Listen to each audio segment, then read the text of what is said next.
로버트 베커 신체 전기 회로망이라는 아이디어는 여러 가지 중요한 이유들로 연구할 만한 가치가 있다.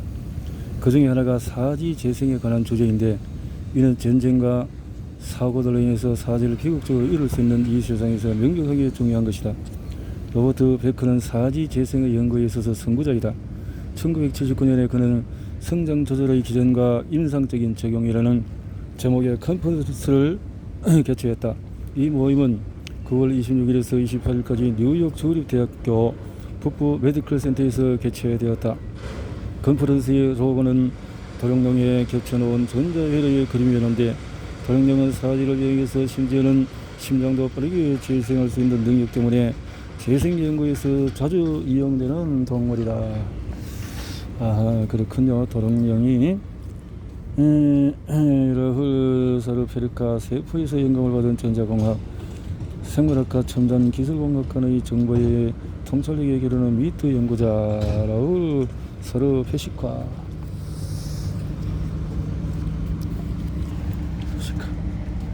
페시카. 로버트 베커가 이렇게 도룡령에 대해서 도룡령의 전자회로가 겹쳐져 있다. 연금을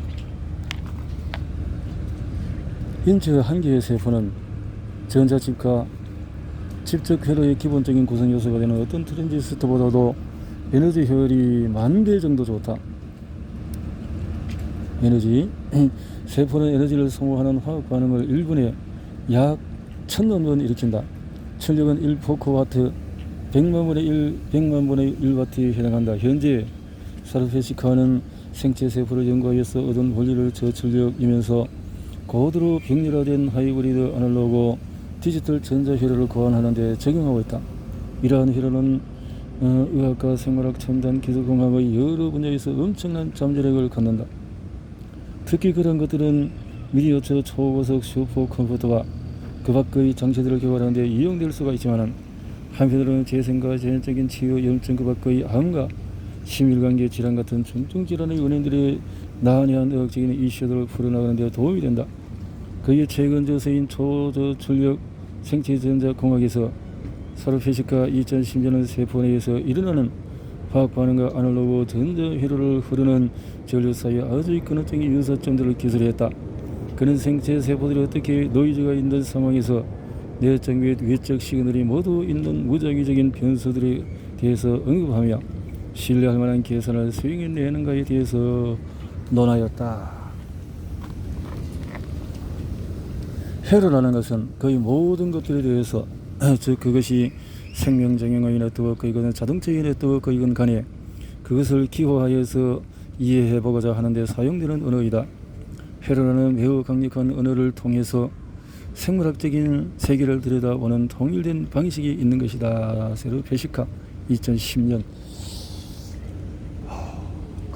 네. 회로 고안자들은 저출력의 아날로그 회로를 운영하여 신호를 증폭시키면서 노이즈를 줄이는 수백 가지 전략들을 이미 알고 있으며, 그런 전략들은 핸드폰, mp3 플레이어, 노트북 같은 저출력 전자제품들을 고안하는 데 도움이 되었다. 전기공학 기술은 지난 50년 동안 복합 시스템의 고안을 연구하는 데 전념해 왔으며, 이제 우리는 같은 방식으로 생물학을 생각하게 할 수 있게 되었다.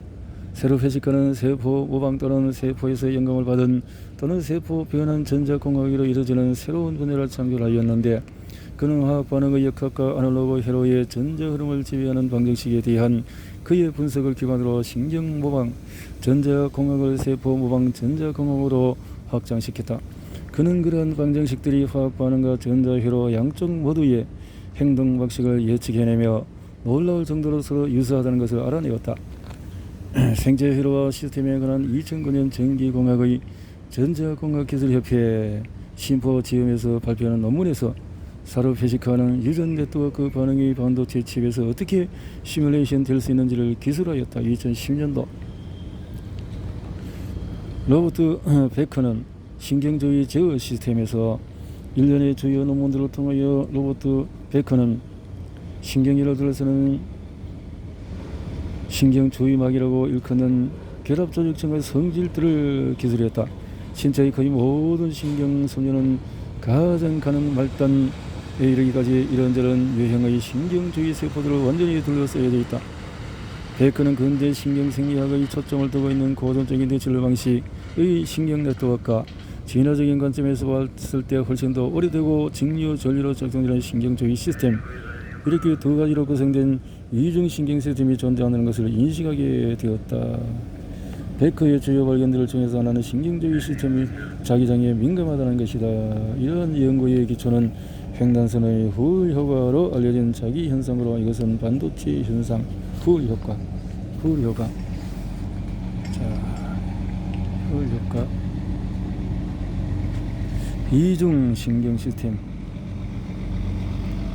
후울 효과. 자, 이중 신경 시스템. 만약에 뇌와 몸 전체를 지나는 신경 전부를 녹이는 방법이 고안된다면 신경들이 모두 녹았음에도 육안으로는 아무것도 사라진 게 없는 것으로 보일 것이다. 뇌와 척수와 말초 신경들 모두 가장 작은 말단에 이르기까지 온전할 것이다. 이것은 중추신경계가 두 가지 서로 다른 유형의 세포로 구성되어 있기 때문인데, 바로 신경세포 또는 뉴런과 신경주의 세포이다. 1991년 고전적인 신경 시스템은 전기 자극으로 이곳저곳 정보를 전도하는 뉴런들로 구성된다. 신호는 디지털 혹은 양단간의 성질을 갖는다. 신호는 개별적인 스파이크 또는 파동의 연속일 것이다. 디지털 시스템은 고속으로 대량의 정보를 전달한다. 진화와 개통 발생학의 측면에서 신경 시스템은 비교적 최근에 이루어진 혁신이다. 이 시스템은 감각과 운동을 책임지며 커뮤니케이션 방식은 지점에서 지점으로이다. 이와는 대조적으로 신경주의 신경 시스템은 비교적 천천히 변화하는 직류 전류를 이용하여 이곳저곳 정보를 전도하는 신경주의 세포들로 구성이 된다. 이렇게 해서 디지털이라기보다는 아날로그이다. 아날로그 시스템은 대량의 데이터는 전송할 수가 없지만은 각각의 기능을 정밀하게 제어하는 데는 아주 적절하다. 이러한 진동들의 일부는 페이스메이커, 예를 들어서 뇌파에 의해서 유지된다. 진화와 개통 발생학의 측면에서 신경주의 시스템은 훨씬 오래된 것이다. 이 시스템은 고전적인 신경 시스템에 대한 전반적인 조절을 책임지며 상체 측의 손상 회복을 조절한다. 한 지점에서 다른 지점으로 포인트 투 포인트 신호 전달을 대신해서 이 시스템에 의해서 전파되는 정보는 몸 전체로 퍼진다. 동시에 이러한 발견으로 생체 매트리스의 반도체 현상에 대한 센터 제어의 제한이 입증되었고, 자성과 생체 자기장을 지휘하는 데 사용하는 기초가 마련이 되었다. 1990년, 95년 오시만 베크는 침 놓는 자리와 경락이 조직 회복을 조절하는 시스템에 대한 입력 채널이라고 결론지었다. 마리아 라이마니스와 함께 베크는 경락이 몸을 관통하는 저저한 경로임을 보여주었다. 그는 경락이 전화나 유선 텔레비전에 쓰이는 송전선처럼 케이블 속성들을 가지고 있으며 신호 무결성을 유지하기 위해서 주기적으로 부스터 증폭기를 필요로 한다고 생각했다. 오시만은 1994년 침 놓는 자리가 부스터 증폭기일 것이라는 것에 동의했고, 컴퓨터 네트워크의 교점에 위치한 마이크로 프로세서와 유사하다고 제시했다. 신경 자극들은 스스로 재생이 되는 반면에 경락을 통한 전송은 송전선과 마찬가지로 거리가 너무 멀어지면 힘을 잃는다.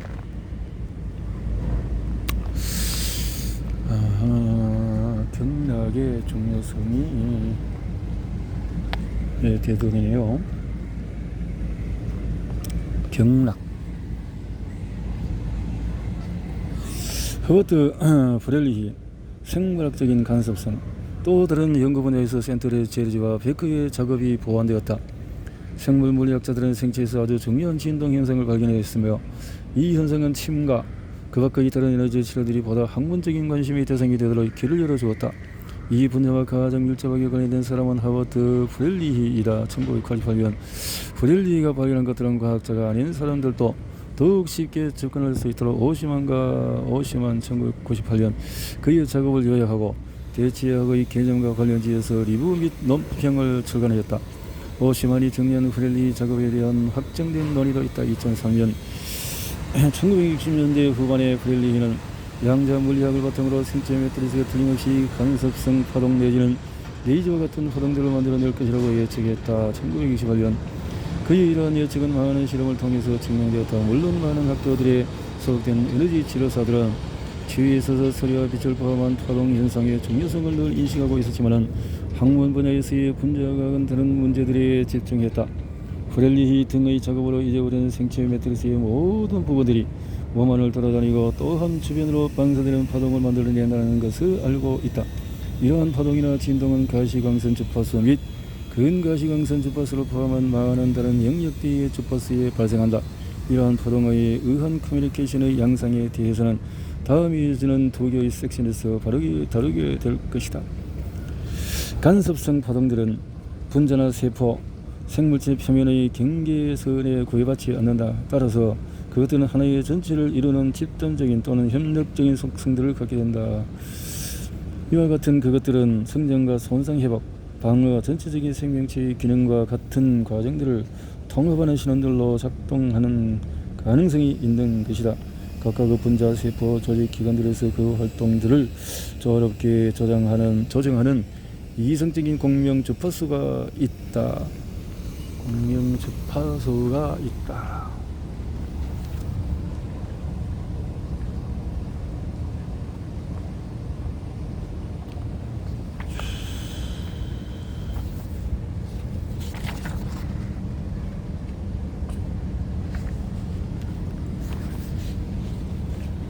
그래서 생물학적인 양자 간섭성 오시면 양자 간섭성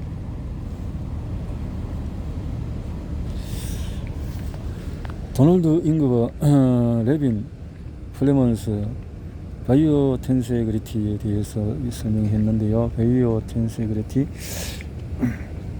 이들은 서로 다른 스케일에서 우리가 생체의 역학과 고체 화학을 이해하는데 큰 기여를 했다. 이들의 작업은 조직과 세포, 핵 구조가 어떻게 텐세그리티 장력조합 구조물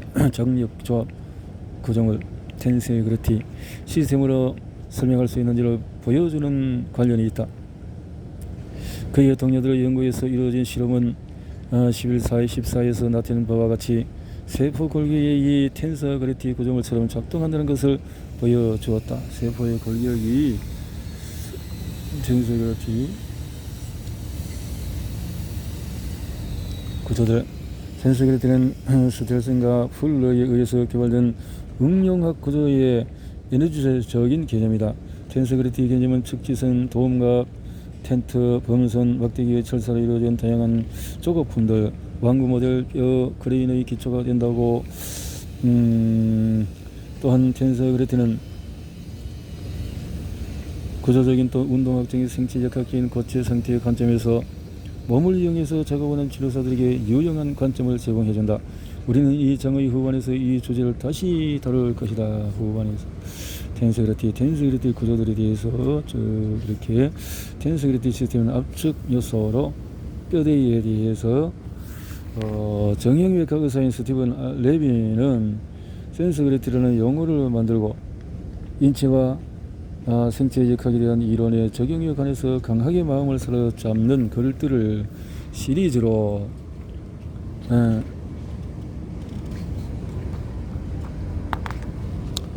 이렇게 압축력보다는 오히려 인장력을 받고 있는 관절의 디자인을 잘 밝혀주는 여러가지 해부학적인 텐세그리티 모델을 고안했다.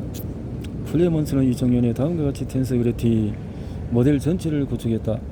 완전한 텐세그리티 골격은 걷고 앉고 늘리고 뒤틀 수 있다. 그것은 압축 요소를 머리끝에서 발끝까지 감싸고 있는 인장 요소의 그물망과 그 그물망에 떠있는 압축 요소들 모두에 의해서 스스로 지지하며 서 있을 것이다. 플레먼스 2006년. 잉그버와 그의 동료들은 텐세그리티적 분자 뼈대에 가해진 물리적인 힘이 세포의 행동과 더불어서 생물학적인 패턴, 헤럴드 섹슨 버가 찾고 있는 블루프린트를 결정하는 데 관계하는 생화학적인 경로를 어떻게 조절하는지를 기술함으로써 생체학 속에서 텐세그리티와 고체 생화학 개념 모두를 끌어들였다. 이 작업은 치료사들에게 중요한데 그것이 다양한 소기적 방법들이 어떻게 의미 있는 방식으로 생화학적인 과정에 영향을 미칠 수 있는지를 설명해 주기 때문이다. 텐세그리티를 이용한 잉그버의 작업은 구조 시스템과 우리가 지금껏 논쟁해온 에너지 정보 시스템 사이의 개념적인 연결점을 마련한다. 또 몸 전체와 여러 부위들은 모든 세포 내부와 핵을 포함하여 텐세그리티 시스템으로 시각화될 수가 있다. 손상되지 않고 충격을 흡수할 수 있는 몸의 능력도 텐세그리티를 통해서 설명해낼 수가 있다. 물리적인 에너지는 텐세그리티를 이런 생체의 매트릭스를 통해서 충격받은 부위에서 다른 곳으로 이동하게 된다. 네트워크가 더 유연하고 변형감이 있을수록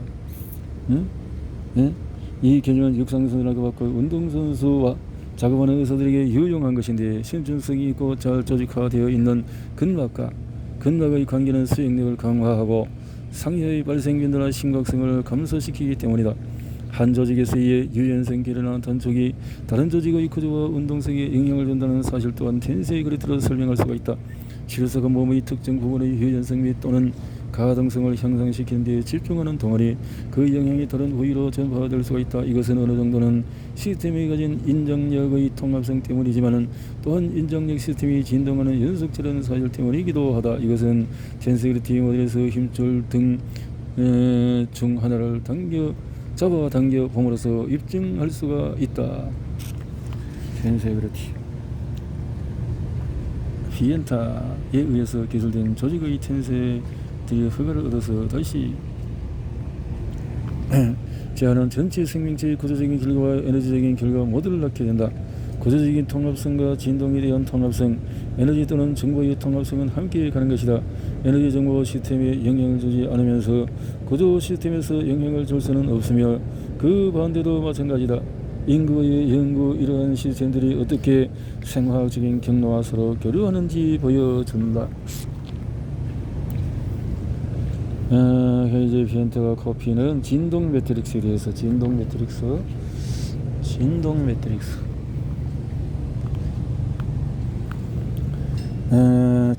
여기서 소개하는 아이디어들은 생물체가 건강하거나 질병 상태에 기능하는 방식에 대해서 새로운 이미지를 갖도록 이끌어낸다. 1991년 피엔타와 코피가 작성한 세포의 고조파 정보는 조직 텐세그리티 매트릭스 시스템을 통하여 전달된다는 논문에서 생체 시스템의 조절작용을 그려내기 위해서 생체 매트릭스 진동과 공명의 상호작용, 세포와 조직의 연속성, 앞전기, 고체 상태 생화, 간섭성, 텐세그리티의 개념이 조합되었다. 그들의 개념에서 제시된 구조는 11-15와 같다. 텐세그리티